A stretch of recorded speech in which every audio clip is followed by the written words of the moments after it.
Ladies and gentlemen, good day and welcome to GODREJ AGROVET Limited 2Q FY23 earnings conference call hosted by IIFL Securities Limited.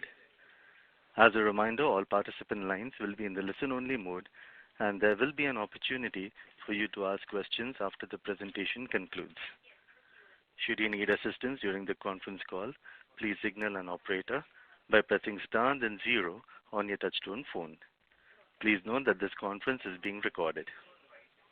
I now hand the conference over to Mr. Ranjit Sirumala from IIFL Securities Limited. Thank you and over to you, sir. Thank you, Vivian.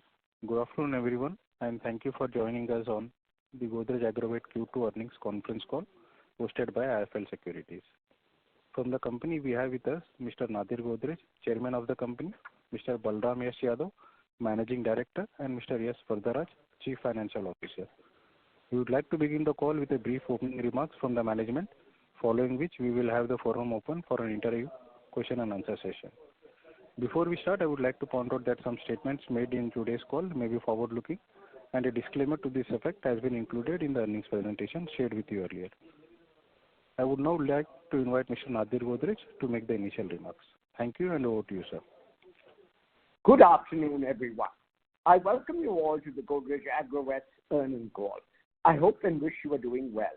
GODREJ AGROVET clocked a healthy top-line growth of 13.5% in Q2 fiscal year 23 and 19.5% in H1 fiscal year 23 year-on-year.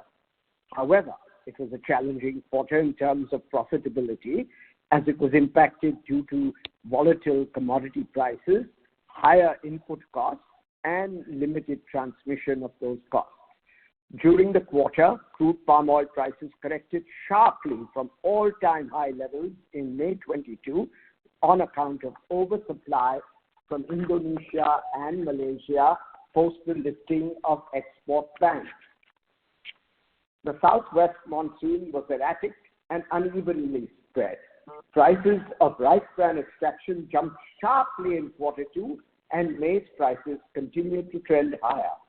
Coming to the key financial and business highlights of each of our business segments, in animal feed, we achieved 6% year-on-year volume growth in Q2 and 8% in the first half of fiscal year 23. The volume growth in Q2 was mainly led by market share gains in the cattle feed segment. On the margin front, the animal feed segment achieved a sharp recovery in EBIT per metric ton on a sequential basis from 694 rupees per metric ton in Q1 to 1,381 rupees per metric ton in Q2. For the vegetable oil segment, it was a mixed quarter with strong recovery in volumes of fresh fruit bunches, which was offset by lower prices. The average realizations of crude palm oil and palm kernel oil declined by 16% and 3% respectively in Q2 fiscal year 23 versus Q2 fiscal year 22. On the other hand, FFP volumes grew by 15% year-on-year in Q2, more than offsetting lower volumes recorded in the first quarter. The standalone crop protection business recorded a top-line growth of 11% year-on-year, driven by higher sales of in-house herbicide products. Reduced application opportunities for PGR and insecticides, coupled with a strict focus on credit hygiene, limited sales growth to some extent. The crop protection business achieved strong improvement in working capital in Q2, driven by concerted efforts in maintaining credit hygiene. Astec Life Sciences continued to deliver a strong performance as profit after tax doubled in Q2 and grew by 35% in H1 fiscal year 23 over the corresponding previous period. The robust top-line performance was driven by volume growth in export markets, coupled with higher realizations in both export and domestic markets.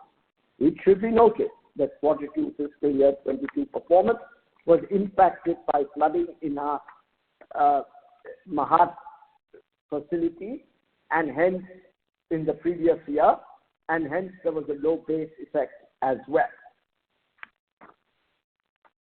For our poultry segment, Quarter 2 is a seasonally weak quarter. Despite that, Godrej Tyson recorded 14% top-line growth, led by robust volumes in real good chicken and the yummy category. The EBITDA margin contracted as there was a sharp decline in live bird prices during the quarter. Quarter 2 fiscal year 23 performance of Godrej Tyson was not strictly comparable with Quarter 2 fiscal year 22, as the business had benefited from pent-up demand post-easing of COVID restrictions. Our dairy segment achieved sustained growth in both value-added products and milk volume in Quarter 2 fiscal year 23, and as a result, revenue grew by 27% year-on-year. Our value-added products portfolio accounted for 34% of the total sales in the first half of fiscal year 23 and has grown by 49% year-on-year. However, profitability remains a drag as continued increase in procurement prices could not be fully passed on. GAVL's joint venture in Bangladesh, ACI Godrej, recorded a revenue growth of 23% year-on-year in Quarter 2. That concludes our business and financial performance update for the quarter. With this, I close my opening remarks. We will now be happy to take your questions. Thank you. Thank you. Ladies and gentlemen, we will now begin the question and answer session. Participants who wish to ask a question may kindly press star 1 on your touchtone telephone. If you wish to withdraw yourself from the question queue, you may press star and 2. Participants are requested to use handsets while asking a question.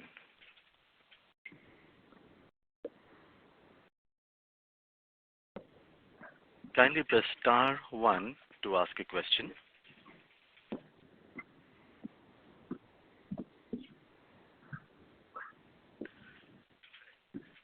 The first question is from the line of Ankur Periwal from Axis Capital. Kindly proceed.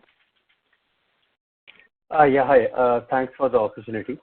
Sir, first question, on the RM inflation side.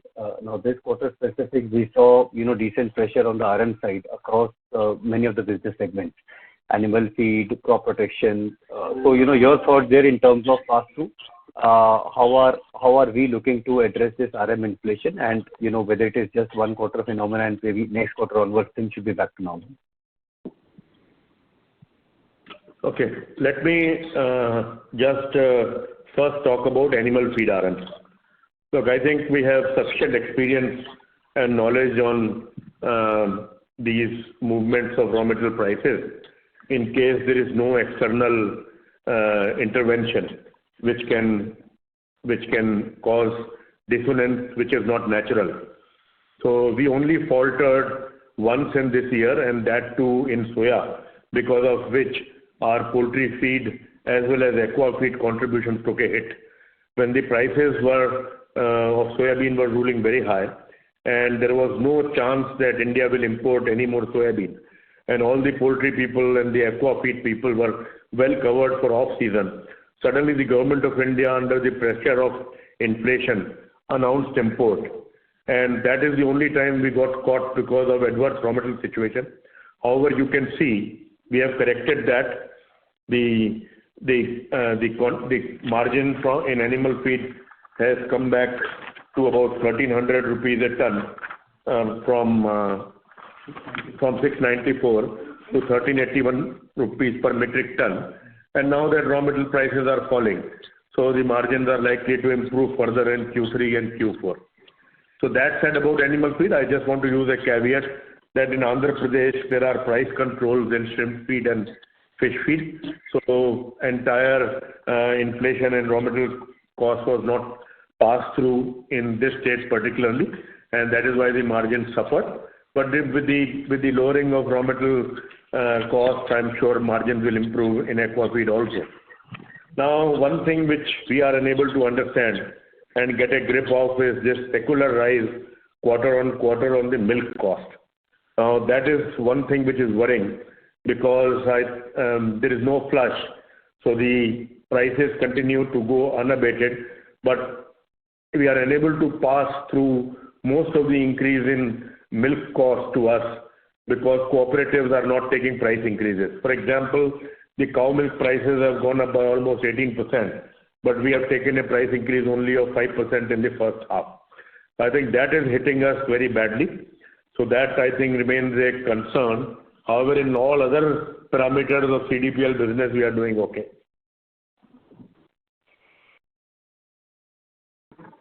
Sure, sir. And just your comments on the crop protection side, especially on the standalone. Is there a recovery? Because I note that you mentioned the receivables, etc. We have been pretty strict on that side, which is a good news. But from a growth perspective, as well as RM inflation pass through. So crop protection, actually, this business went through a lot of hiccups in. If you remember, COVID-1 and COVID-2, both happened at the peak of our season, which is April to June, July, April to June, July. And 22, in year 21, it was followed by a drought at the right time. That is why there were a lot of unsold material. Now, this also exposed us to our weakness in terms of our inventory management, agility, etc., which at one time used to be our strength. And we were left with a lot of unsold stocks and all kinds of hygiene issues. As I had conveyed to you last time that we took help of external consultants for a long project in trying to overhaul this business. Hygiene is of prime importance for us. So I think that project is still underway. And as and when we get an opportunity to clean up a few things which are unsold or some toxic debtors, we are doing that on regular basis. But unfortunately, I think we are a little bit hurt by luck also. We had a lot of hopes in September, October sales in CPB because of rains. I think it got washed out. You would have heard similar things from other companies. But having said that, I think our woes are almost getting over. Inherently, this business is an extremely profitable business. And my sense is that I think the kind of cleanup and the kind of strategies and processes we have created right now and the action plan which has been implemented, I am very sure you will see a return to profitability to the earlier levels very shortly. Having said that, I must tell you that more new molecules have come in the pipeline through our own molecules as well as through in-licensing. And you must be knowing that Gracia has been a great hit and we are likely to double the volumes next year again. I'm saying that there are a lot of things in the right track, but I think this cleanup was necessary. So we bit the bullet and cleaned up the whole system this year. Yeah. Sure, sir. Just one clarification. So if I heard you right, in crop protection, it's more a revenue growth issue because of the erratic monsoon. And from an RM inflation perspective, we are pretty much there. Yeah, so we are not selling unless and until the outstandings are reconciled and paid for, etc. So we are very cautious. I think we have strict rules for the sales team now to give credit, and I think we have suffered. So we are not very interested in top line, at least for this quarter. I am very sure that the kind of traction we are seeing now and the collections we are seeing now, which is very evident in our working capital for this business. I think we will be back to normal in 1 or 2 quarters. If not in Q4 this year, 100% sure that Q1 next year will be again back to normal. Okay. Thank you, sir. That's it from my side and all the best. Thanks. Thank you. Participants, if you wish to ask a question, kindly press *1 now.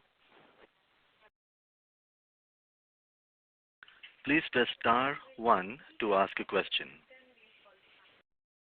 The next question is from the line of Abhijit Akela from Kotak Securities. Kindly proceed. Yeah, good afternoon and thank you for taking my question, sir. Just a couple on 2 of the segments. First on oil palm, if it's possible to share a few metrics around the volumes, both the fresh fruit bunch as well as the oil volumes themselves, as well as the average realizations on the key products and the oil extraction ratio, please. Thank you. Let me tell you that in oil palm, the volumes. Okay, let me give you answer to what is happening in the industry. One of the things which we are noticing in last 2 years, particularly this is the second year, is that the season is getting shifted by at least a month. And that is why you saw some shifting of volumes from Q1, where we grew 5%, to volumes in Q2, where we grew more than 15%. And the growth in Q3 will be even higher than 15%, maybe 20-25%. So I think this is one change we are seeing. We are studying that, and in case we feel that this is going to be a normal phenomena considering October rains, from next year onwards our budgeting will reflect this change. That's point number one. Point number two, I think the pricing is something which I don't want to comment on because it is international prices. You can easily calculate. Now nothing is following what the experts are saying and what the trends are. When everybody said that CPO prices will not fall, they fell. And a month ago, everybody said that they will not rise. Now they have started rising again to 91, 92 rupees. But such is the situation in global commodity market. On OER, I can definitely say that we are doing well. A lot of our initiatives have proved to be very, very beneficial to us. And quarter on quarter, our OER is rising. I can give you some example also. Just a minute. So if you see in H1, it was 17.75, H2 it is 18.62. And I can definitely, H1 23 is 18.62 as compared to H1 in 22, which is 17.75. I can definitely say that it will be much more than 18.62 for us in H2. In the current year, I think a lot of our initiatives are proving to be very, very good in improvement of OER and definitely yield also. I just want to remind you that more OER is direct addition to our profitability because we pay on weight of fruit. Got it. That's helpful, sir. So just to clarify, now with oil prices having started to rise again, contrary to all expectations, should we expect that 2Q was probably the low watermark in terms of profitability for the business? Q3, you must always remember that normally this is starting of the off season. So we have had a very good October. The September also is promising, but it started tapering. So the tapering will take probably longer than normal. So you can expect it to be better than Q3 of FY22. But definitely Q4 will be off season. So that said, I think all in all, the performance of this business will be, I think, in terms of several indices, which is OER, FFB, volumes, and other efficiencies also will be better than FY22. Right. And in animal feed, oil prices are your guess, so you can plug that number in. Okay. And in animal feed, can we expect to get back to our targeted level of 1,800 to 2,000 rupees EBIT per ton in the second half? So all signs are pointing that it will be much better than Q2. Will it reach the numbers you are talking about? Depends on how raw material prices shape up, particularly in Q4, when most of the in-season stocks are there, and then what positions we take will come into play. But I am very confident that Q3 will be much better than Q2, and Q4 and Q3 will not be too different. Got it. So one last thing from my end. Just on the other thing I'm saying that I think in animal feed business, we just want to keep on creeping in volumes. We are very glad to say that in the first half also, we have grown 7 to 8% on the back of almost 20% growth last year. So I think we are, in case we get to 8-10% growth for next 1 or 2 years, we will get into a virtuous cycle where scale will start playing. I'm very glad to say that there is a big jump in our capacity utilization last year and also this year. Sure. And finally, on the Tyson business, this correction in live bird prices, how does it look year on year? So was it, particularly more pronounced this festive season compared to the previous years? So let me just tell you the live bird prices story. So I think we can show a simulation where live bird business, except for the COVID years, never lost business because it is commodity. So when the prices go down, the population goes down and comes up. And last 10-year data, it is a simulated data with actual numbers, shows that we can make 4-5% PBT to about 15-16% PBT, which is a standard commodity play. But I must point out where the efforts went and what is the advantage. I think what is noteworthy is that we have been putting a lot of effort in. Where did Tyson Foods start? Yes. Okay. Just hold the line for a moment.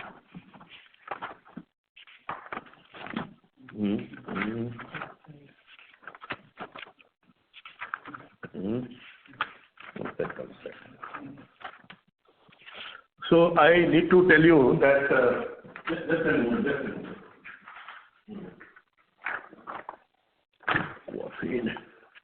The focus for last several quarters is the branded business, and I must tell you that we have had 26% top line in our branded business, RGC 75% growth over last year, and Yummies 39% growth over last year. This is the future, and that is one of the reasons that in spite of a very poor first half as far as live bird prices, we are profitable, and that is where we are building our business. And I can definitely assure you that we have very good clients in our process business. We have also got very good traction in our frozen heat and eat business. So I'm very sure we will continue to build this branded business. You asked me about live bird prices. I think live bird prices will remain close to 100 to 110 rupees in the next coming weeks. I cannot talk about January onwards because we have no clue on what are the placements, but I can definitely give you an indication of Q3. Most important part in Q3 is not prices. We believe that cost of production of chicken will fall almost 7-8%. It has already fallen about 5% on the back of raw material prices. Soybean has come from 51,000 rupees a ton to 40,000 rupees a ton. Corn from 25-26 rupees to 22 rupees. And all this will play out in next 2-3 months. Thank you, sir. I'll come back in queue for any more. All the best. Thank you. Participants, if you wish to ask a question, kindly press *1 on your touchtone telephone.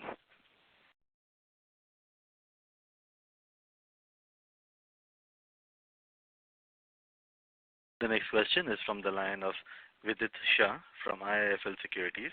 Kindly proceed. Hi, thanks for taking the question. My first question was around, the share of profits from associates. That's dropped sharply from 1Q levels this year and even YOY. So what's happened there? Has the profitability at the ACI JV declined sharply, or is it coming from other associates? Yeah, so I need to give you some flavor of what is happening in our neighboring country, in Bangladesh, where we have a substantial business. We are almost, I think we are number 2 now in the animal feed business there, and we are growing volumes at 7-8%. Last year again was a big growth. The big problem came last year was from the price controls in poultry feed, because I think Bangladesh has brought a lot of price controls in poultry feed, and that has hurt us very badly there. And unfortunately, poultry feed used to be the most profitable product, but in the first half has become a loss-making product. So that that has hurt us a lot in Bangladesh. However, with the drop in cost, profitability has come back in October and is likely to build up in future. But there is very little we can do when the sovereign governments start putting price controls on food and very critical commodities. Nearer home, you know that Andhra Pradesh government has put price controls on aqua feed and fish feed, not from point of view of controlling inflation, but purely politics. Yeah. Got it. And so just in terms of future growth plans,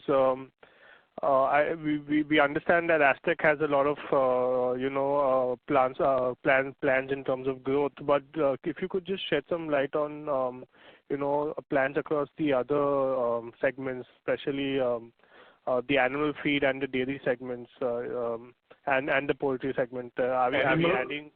Yeah. So I'll go business by business.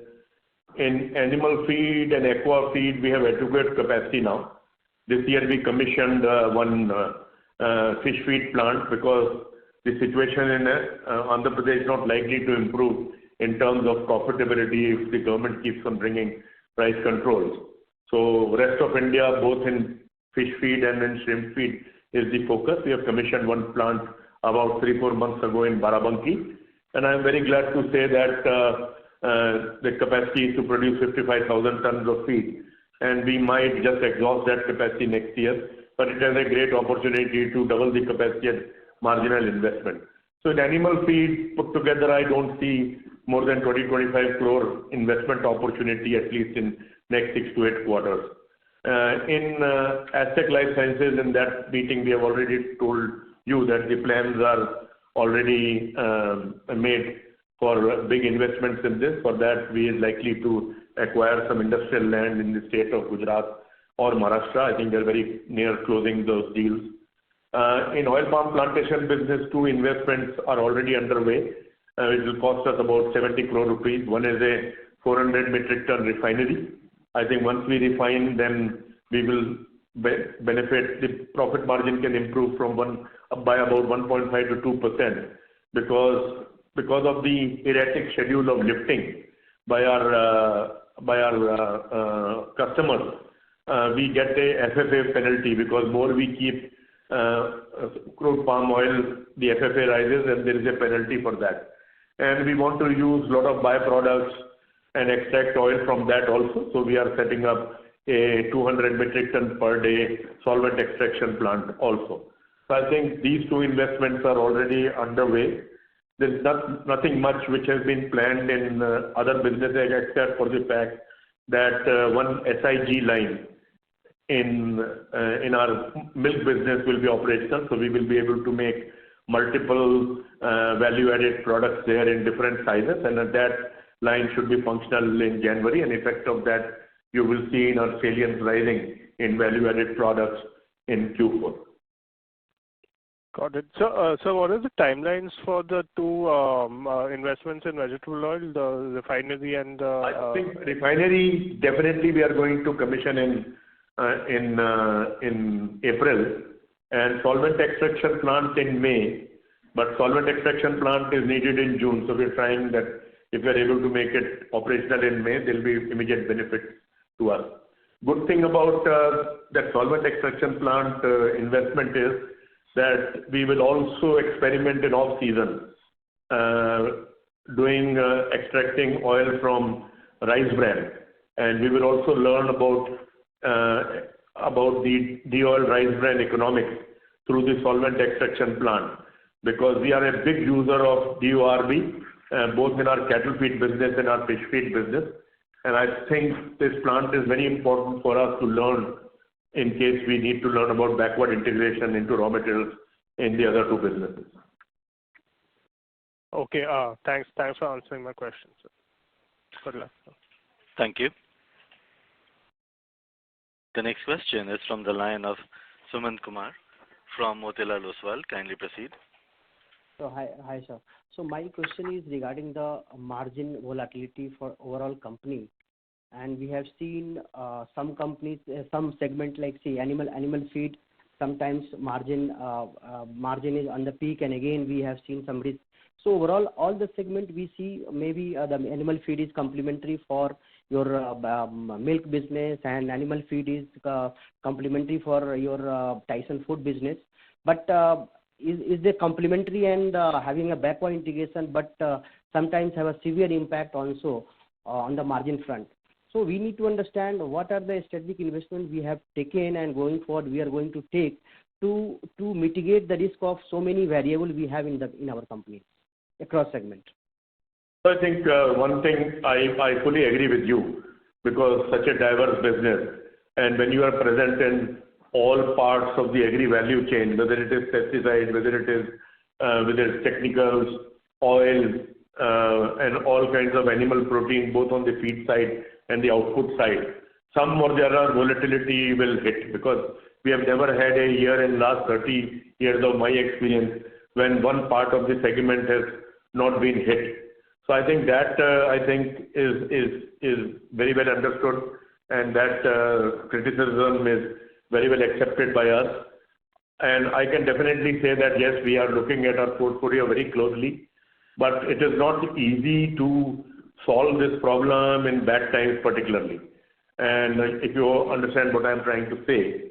Second thing is that we are a little, I would say, constrained by the structure also. In some businesses we own 51%, some businesses we own 52%. One of the companies, public, also has Tech Life Sciences. So I think it will take us some time to solve this puzzle.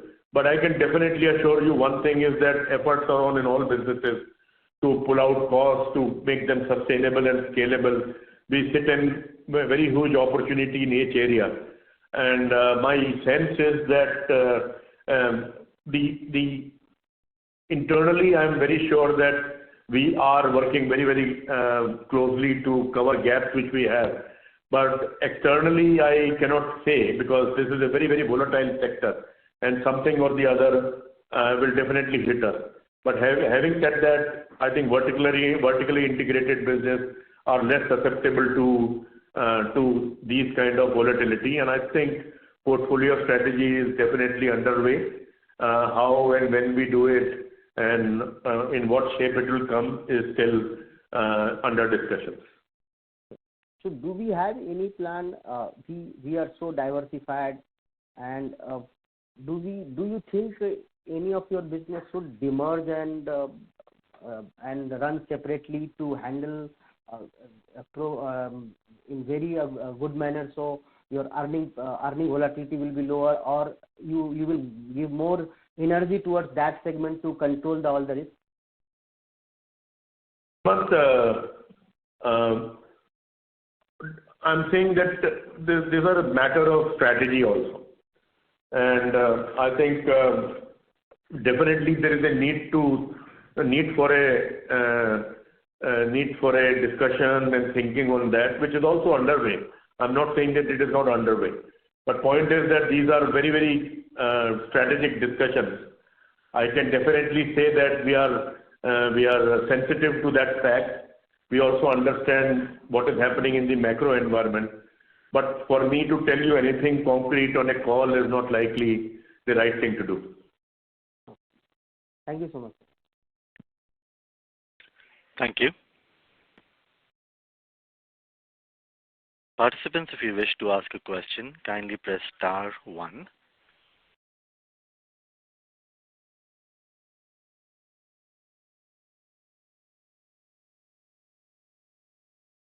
The next question is from the line of Anurag Patil from Roha Asset Managers. Kindly proceed. Thank you for the opportunity. Sir, in the shrimp feed business, have we taken any price hikes in the current quarter, Q3?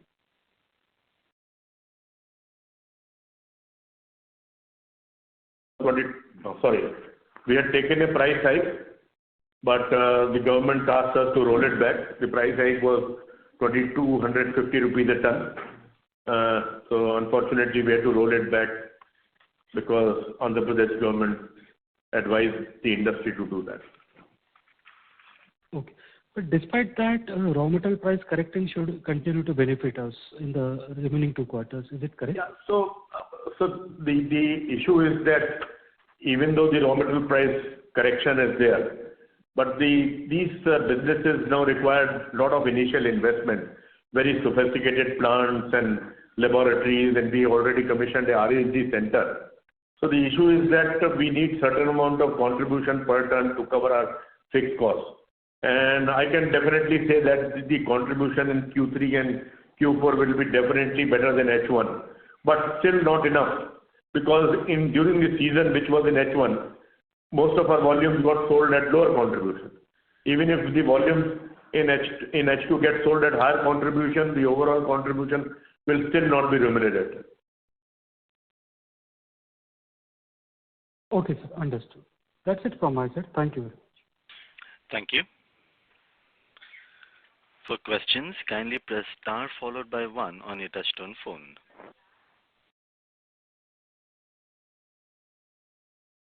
The next question is from the line of Aegis Lakhani from Unifi Capital. Kindly proceed. Yeah, so hi, thanks for the opportunity. So my first question is, have there been any inventory losses in any of the segments that have impacted margins in this quarter? We have taken some hits in some pesticide stocks. Not much, but since you asked me this question, I must disclose that. So we sold a lot of stocks which were near expiry, etc., at a discount. So that is the only hit we have taken in Q2. Rest, I think, most of it was in soya in Q1.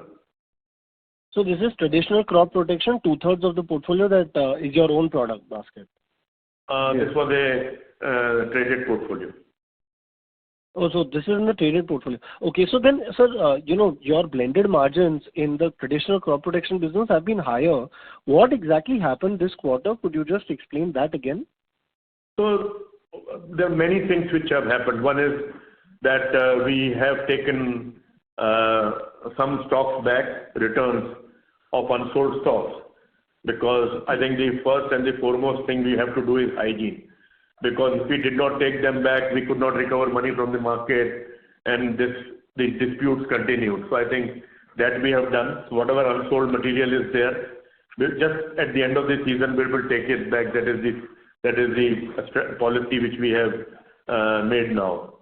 So I think that is there. Plus, we will try and dispose of all near expiry stocks, all expired stocks we will take back, and if it is not legally reprocessable, it will be destroyed.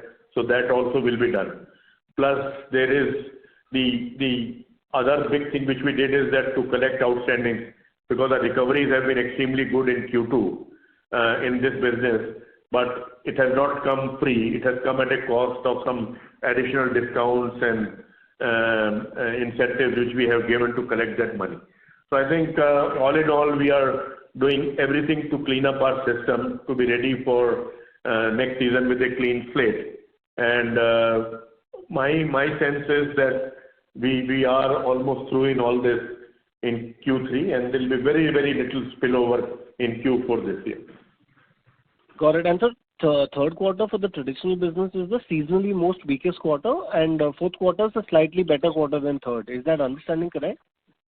Actually, normally, if you ask me, in animal feed, third quarter is supposed to be a very good quarter because raw material prices are the lowest. It is the corn season, it is the soya season, it is URB season in cattle feed.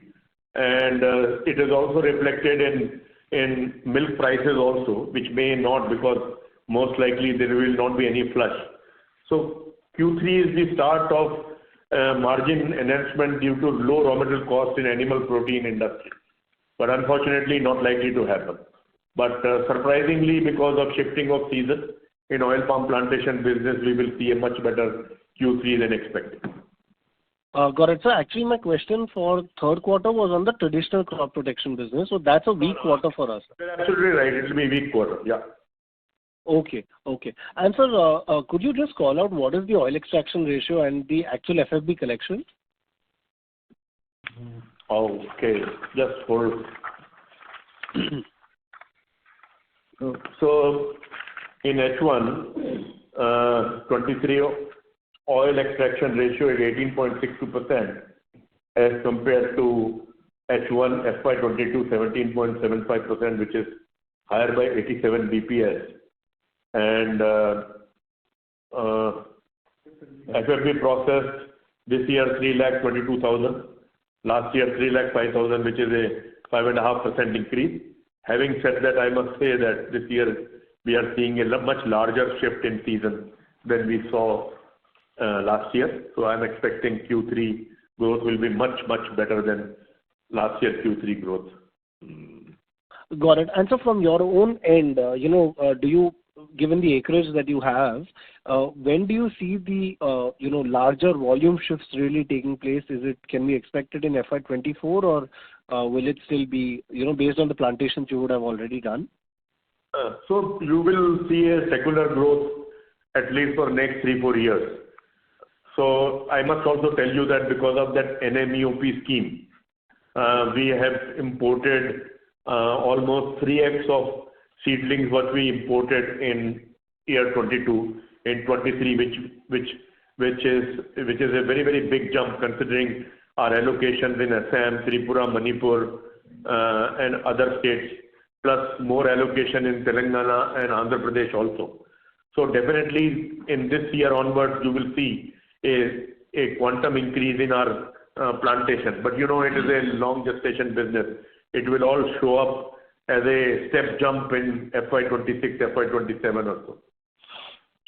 Got it. And sir, in the milk business, given that flush is rolled out for 23, at what level, and given that our VAP portion is already quite significant, at what revenue scale do we start to break even? So I think that you asked a very interesting question. So I'm saying that a few things which would have definitely helped our business this year, or the big thing is scale.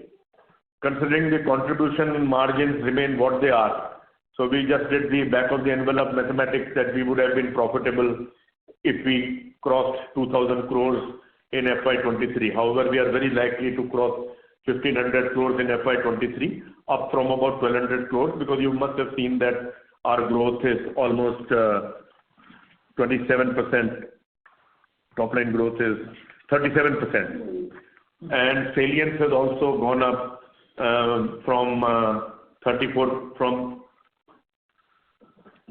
salience has gone up to 34% in H1 from 29%.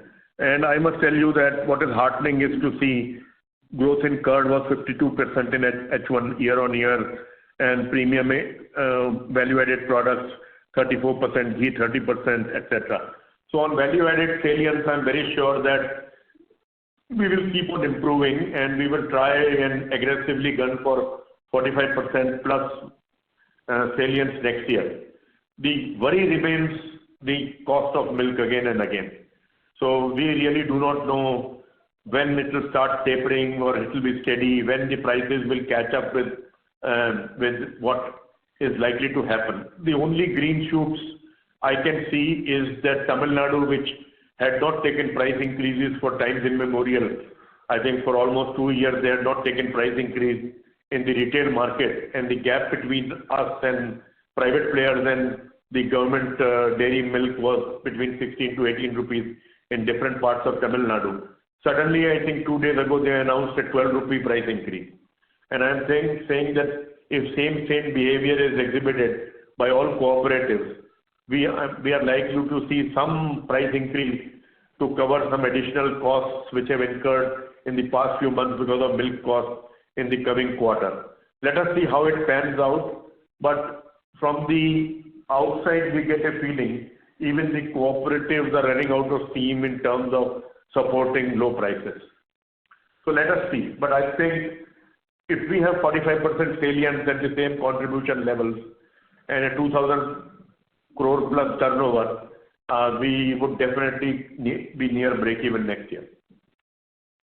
Got it. So basically you're saying that the path to profitability will be 25, 24 is when you will break even in dairy. You never know. I'm saying that this is very much, in this business I've seen changes very fast. I'm saying one day people can wake up and take a 4 rupee price increase. Now a 4 rupee price increase translates to something like 5% or 6% price increase. which is big actually. And that is a cascading effect because curd prices go up by even more, value-added products by even more, and where the price elasticity is little less. So I am just saying that anything can happen, so we just keep keeping your fingers crossed. But definitely as current situation is there, a 2,000 crore 45% salience is something which may happen in 24.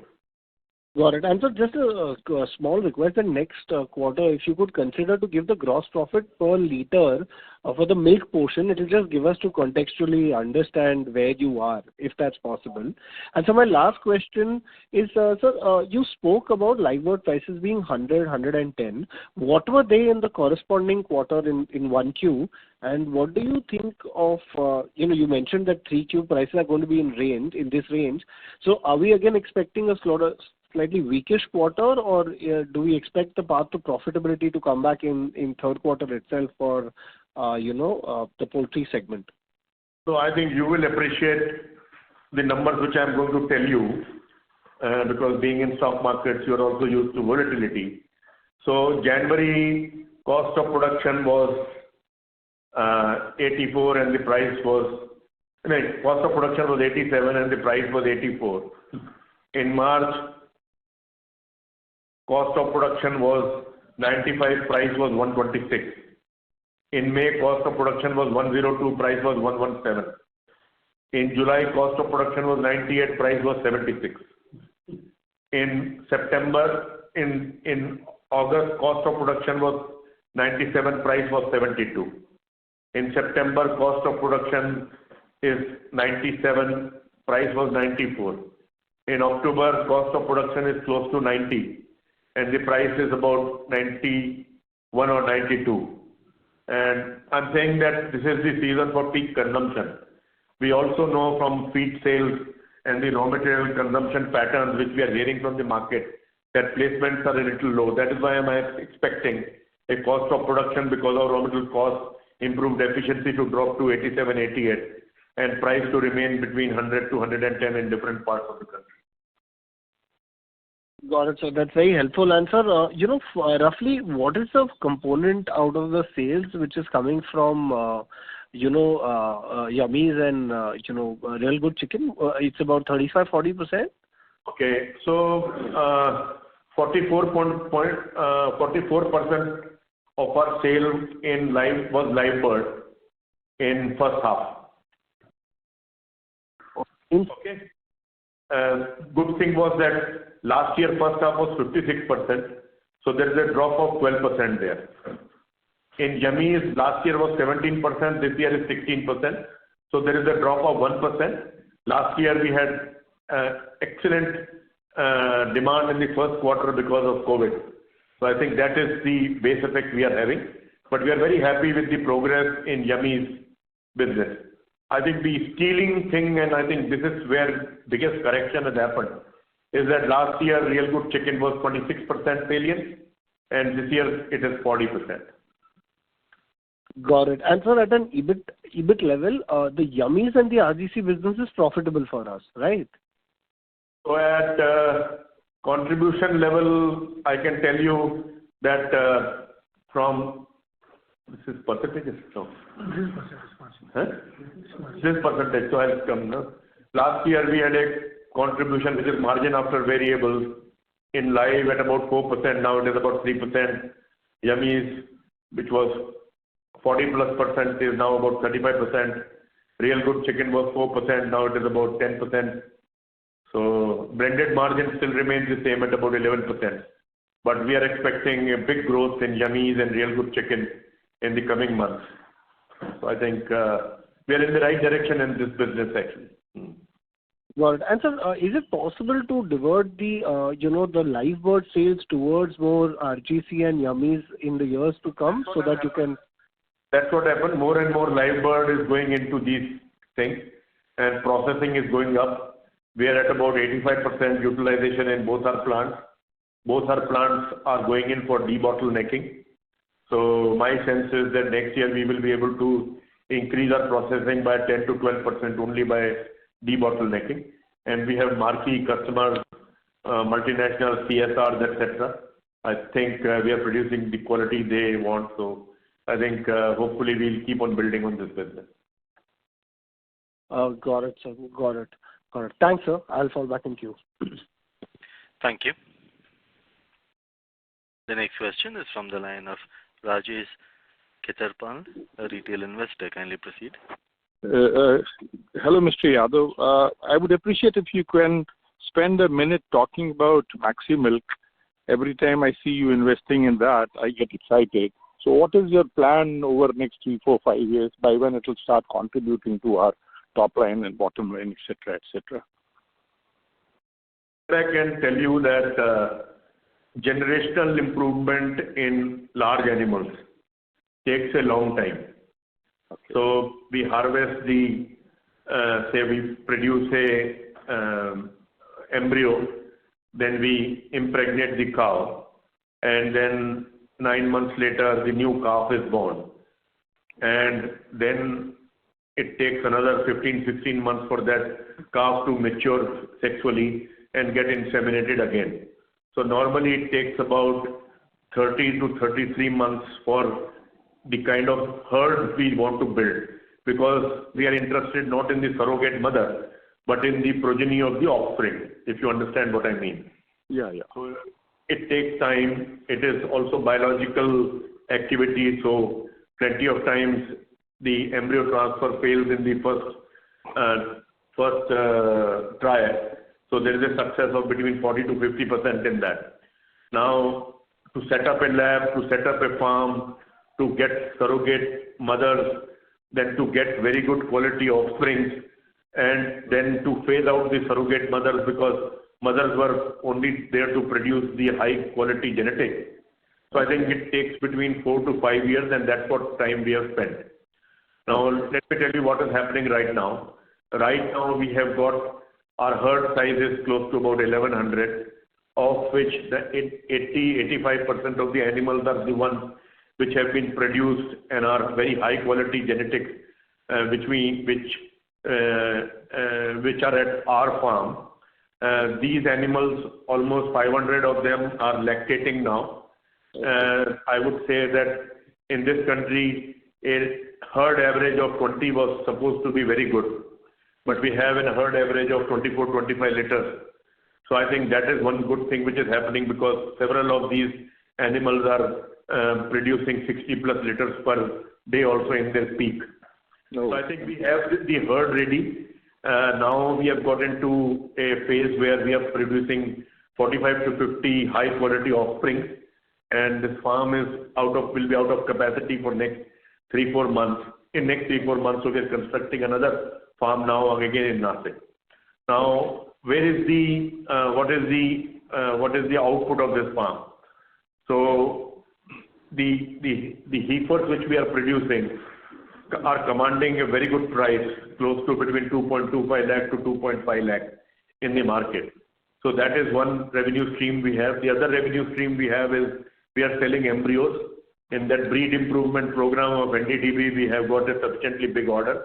And in case that order continues to repeat and grow, which is the government policy, we will have to upgrade our lab to have more embryos. And third thing is that the kind of quality of milk we are producing is very high quality. You will not believe that the milk is now being bought by a multinational for their milk powder, etc. That is the quality of milk, and milk is traveling close to 1,000 kilometers to reach there, and still very high quality and at a very remunerative price. Okay. Having said that, we have made losses, but this year, in case the milk prices remain the way they are, and all the embryo orders we are able to cater, we might just come close to EBITDA positive this year. Okay. What is the turnover this year and expected next couple of years, over next, say, 2-3 years? So I don't have Maxi Milk numbers right now. Okay. So Amit, just send him that. Yeah. So, but point is that the one thing is that herd is now ready. Okay. So this activity you want to remain focused only in and around Nashik only? No. Now I'm saying that the way things happen, suppose we have 700 animals. So in 390 days cycle, all animals have to produce one more calf. Okay. So that is how this business grows. Beyond a certain point, which is 7 to 8 years, then there is a exponential rise because you have so many. The progeny also keeps producing. Yeah. So I think the price has been paid. I think the price of learning and growing the herd is paid already. Okay. Thank you, sir. Thank you. Thank you. Ladies and gentlemen, that was the last question. I would now like to hand the conference over to the management for closing comments. Yes. Before I make my closing comments, I just wanted to comment on some of the questions. There was a question about palm oil prices, and right now palm oil is tracking gas oil very closely because there's a lot of demand for biodiesel from palm oil to replace diesel. And another comment I wanted to make is that although it will take a long time to expand our palm oil production, as the trees take 5 years to grow, there will be very good nursery business in the next 5 years, and that itself will be a significant business. And beyond that, there will be rapid growth in palm oil production. With those answers to the question, I would like to thank all of you. I hope we have been able to answer all your questions. If you have any further questions or would like to know more about the company, we would be happy to be of assistance. Stay safe and stay healthy. Thank you once again for taking the time to join us on this call. Thank you. On behalf of IIFL Securities Limited, that concludes this conference. Thank you for joining us. You may now disconnect your lines.